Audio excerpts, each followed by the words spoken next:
Here we will see auto commit mode of transaction in SQL Server. The auto commit transaction mode is the default transaction mode of SQL Server. Here each statement is evaluated as a transaction by the storage engine. If any SQL statement completes its execution successfully, it is committed and the data modification will become permanent in the database. And if any statement faces any error, it will be rollbacked. Here we don't try to manage the transactions, and all operations are managed by the SQL Server. This mode is suitable for many real-world transactions that consist of a single SQL statement. Here statements are committed when they are executed and there is no way to roll back them, so they are always in auto commit mode.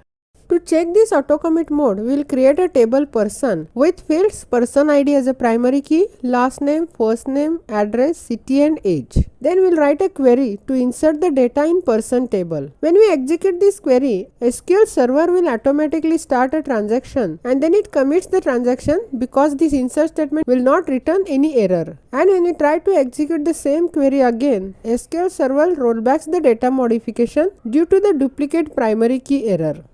Now we will check this auto commit mode in SQL Server. So first we will use the database project 1. Then we will create a table person with fields person ID, int and primary key. Then last name as varchar 255, first name as varchar 255, p address which is also varchar 255, and we'll execute this. It will create a table person. To check it, we will expand this database. Here it will create a table person. Now we'll try to insert the data in this person table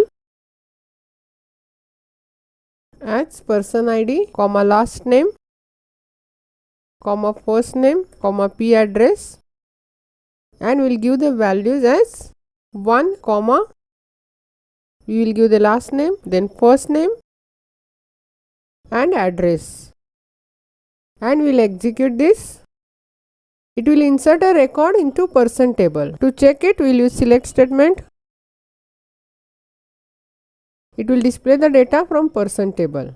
That is, when we execute this insert query, this query is auto committed and the record is inserted. If we try to execute this again, it will generate an error since we have defined person ID as a primary key, so we can't insert same value in this table. So here transaction is rollbacked and no data is inserted in the person table.